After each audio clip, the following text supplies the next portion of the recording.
أعوذ بالله من الشيطان الرجيم. بسم الله الرحمن الرحيم. الحمد لله رب العالمين، والصلاة والسلام على أشرف الأنبياء والمرسلين وعلى آله وصحبه أجمعين. السلام عليكم ورحمة الله وبركاته. يخبر تعالى عما خطب به إبليس لعنه الله بعدما قضى الله بين عباده، فأدخل المؤمنين الجنات وأسكن الكافرين الدركات، فقام فيهم إبليس لعنه الله حينئذ خطيبا ليزيدهم حزنا إلى حزنهم. Anatuhabarisha Mwenyezi Mungu Subhanahu wa Ta'ala juu ya khutba ya Ibilisi, yale atakayosema Ibilisi baada ya Mwenyezi Mungu Subhanahu wa Ta'ala kukamilisha malipo baina ya waja wake, na waumini kuamriwa kuingia peponi na waliokufuru kuingia motoni. Atawasimamia Ibilisi wakati huo akiwa ni mwenye kuhutubu, ili wazidishie huzuni juu ya huzuni wale waliokufuru, kama ambavyo Mwenyezi Mungu Subhanahu wa Ta'ala anavyotueleza katika Qur'an tukufu. Bismillahir Rahmanir Rahim.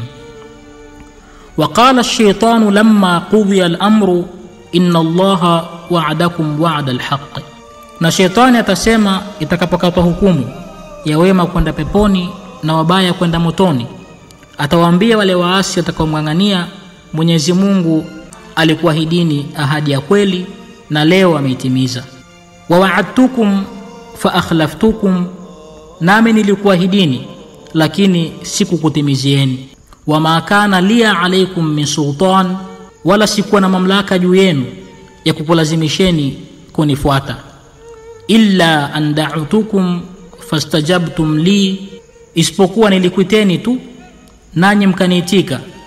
Fala talumuni walumu anfusakum, basi msinilaumu bali jilaumuni wenyewe. Ma ana bimusrikhikum wa ma antum bimusrikhiyya, siwezi kukusaidieni wala nyinyi hamwezi kunisaidia.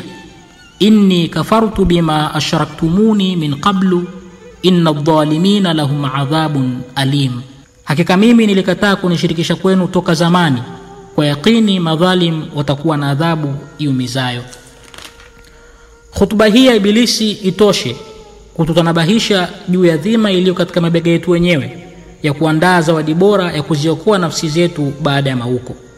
Shetani pamoja na matendo yake anayotupambia nayo si rafiki kwetu, kwa kuwa atageuka msaliti katika siku nzito ambayo haitamfaa mwanadamu siku hiyo, mali yake wala watoto wake, ila yule atakayerejea kwa Mola wake na moyo uliosalimika, moyo uliojikwepesha na maovu na uliofungamana na uchaji.